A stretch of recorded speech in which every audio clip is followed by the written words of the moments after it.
أعوذ بالله من الشيطان الرجيم بسم الله الرحمن الرحيم ألف لام را تلك آيات الكتاب المبين إنا أنزلناه قرآنا عربيا لعلكم تعقلون نحن نقص عليك أحسن القصص بما أوحينا إليك هذا القرآن وإن كنت من قبله لمن الغافلين. سورة یوسف شروع پرون مجد سورة یوسف دعوے خلاصہ اور ربط میں ویلیو او بیا مختصر دا داوو باندې چې کوم دا واقعیت تفریح شوې ده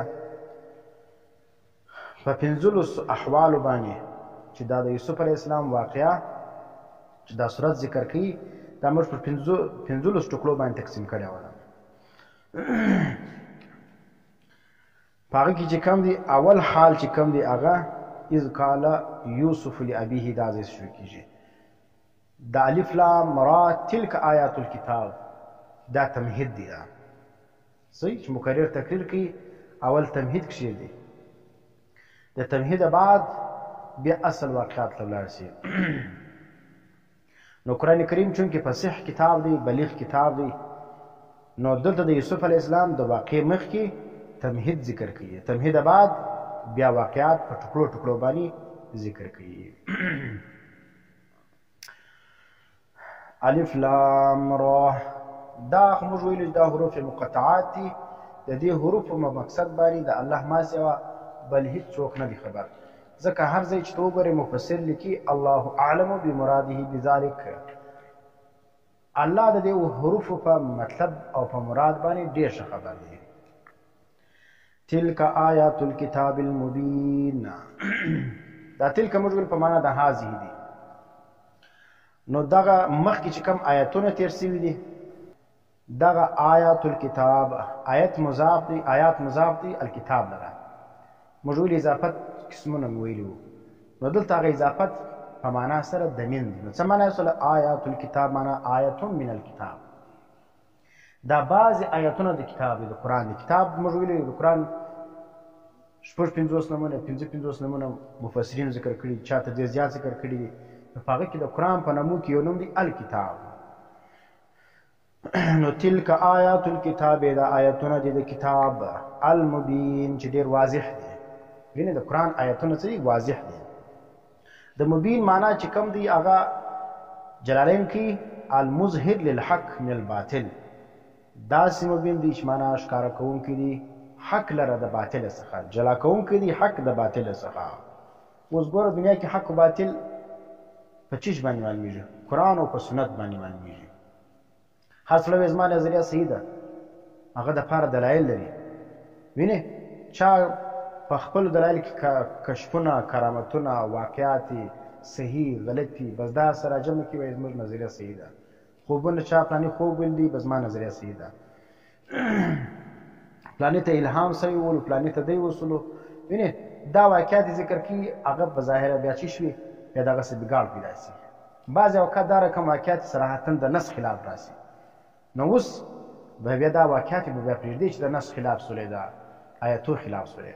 نو ځکه قرآن چې کوم دی هغه واضح کوونکی دی حق او باطل لره. حق جلا کوي د باطل څخه. انا انزلناه قرآنا عربیا لعلکم تعقلون.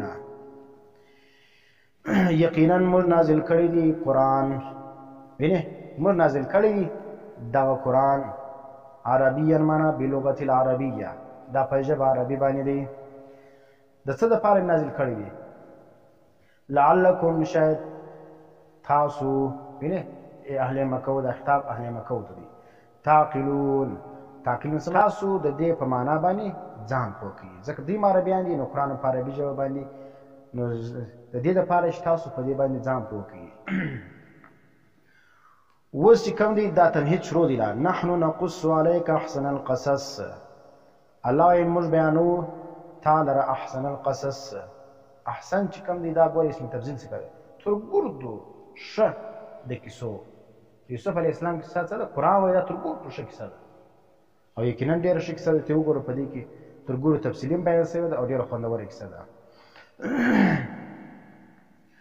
اول دا دی چې دغه احسن القصص تفصیل به موږ وروسته ووایو.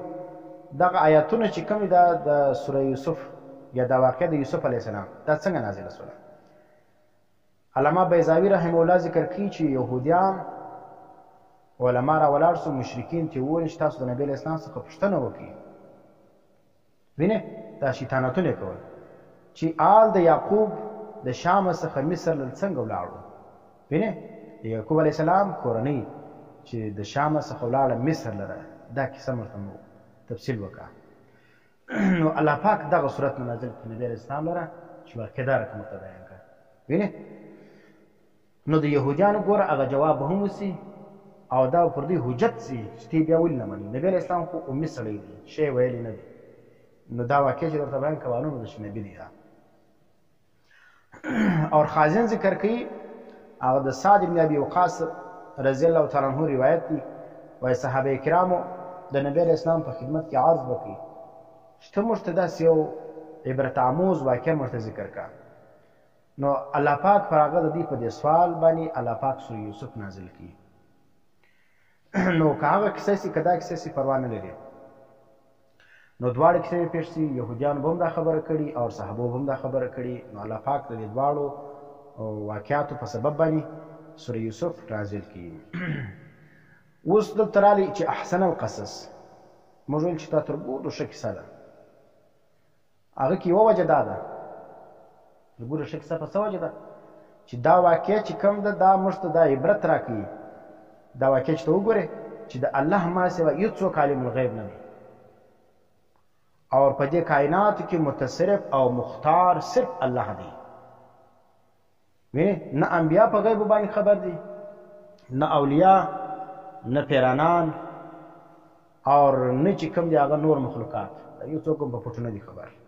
دا څه دا دو نمبر جیلي پیران ناست، چا میټو په لاس کې نیولي، چا چیش په لاس کې نیولي، څوک لاسونه ګوري، او څوک چې کوم دي هغه په کمه دنده باندې، څوک وایي په فلاني باندې دونه تعویضونه سوي دي. دا یو کاروبار یې د دین څخه جوړ کړی دی او د علم غیب دعوې کوي. نو دا ګر دروغ دي. دې سړي ته خالي دا ووایه ورته زما په جیب کې څو پیسې دي بس دا راوښیه.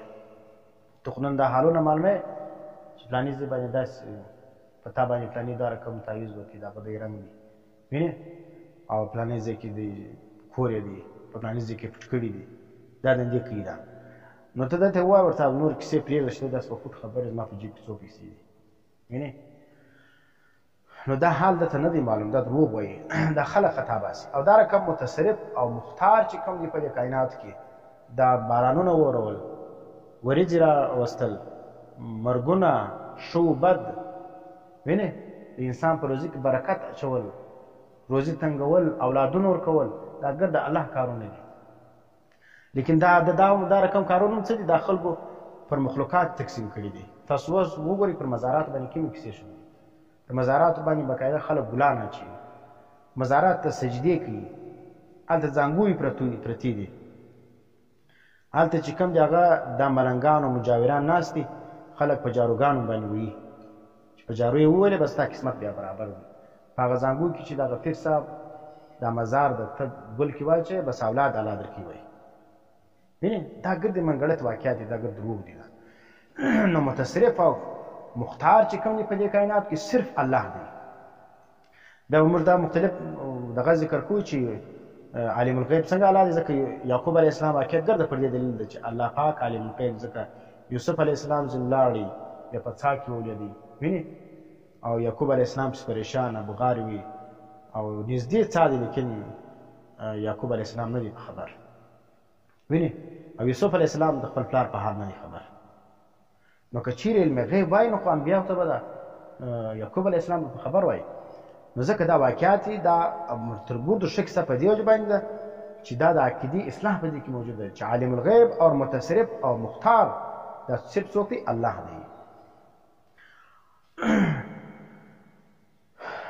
ذکر روح المانی لیکي قد افادت انه لا دافع لقضاء الله تعالی. وینه د مرد ځان نه وای. روح المانی جلد نمبر 12 صفحه نمبر 176 باندې لیکي قد افادت انه لا دافع لقضاء الله تعالی ولا مانع من قدره. وینه وانه سبحانه وتعالى اذا قضى لانسان بخير ومكرمه وینه فلو ان اهل العالم اجتمعوا على دفع ذلك لم يقدروا. وینه په دې کې دا غږی چې ګوره دا کائنات کې چې کوم کارونه کیږي دا الله په حکم باندې کیږي، په دې کې څوک اختیارمن نه دي. وای دا پیدا مرسته معلومه سوله چې نسته د فکون کې د الله فیصله لره او نسته منکون کې د الله تقدیر لره. الله چې انسان په تقدیر کې چلی هغه به منه کیږي نه، د چاپلار نه سمنه کوله. او الله سبحانه و تعالی چې څوک د انسان لپاره د خیر فیصله وکي ویني یا د عزت فیصله وکي، کدا ټول مخلوقات سره جمع سي چې دا عزت د انسان سره واخلي دا نشي اخلي، او کدا ټول مخلوقات راجمع سي د انسان د وجلو د پاره د قتل د پاره، نو هم چې الله فیصله نه کړ د پلان نشي کولای. نو دا یو وجه سره.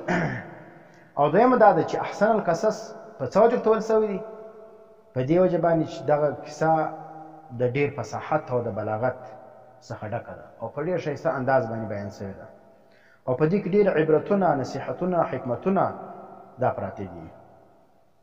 دا تفسیر کبیر ذکر کوي کونه احسن القصص لما فيه من العبر والنكت والحكم والعجائب التي ليست في غيرها. ودا په دې باندې احسن القصص ده، په دې کې ډیر عبرتونه، ډیر نکتې، ډیر حکمتونه، ډیر عجائب ویني چې هغه په نورو واقعاتو کې نشته. اوس د ګوري نحنو نقص عليك احسن القصص، موږ بیانو په تا باندې احسن القصص ډیر خوبصورت واقعه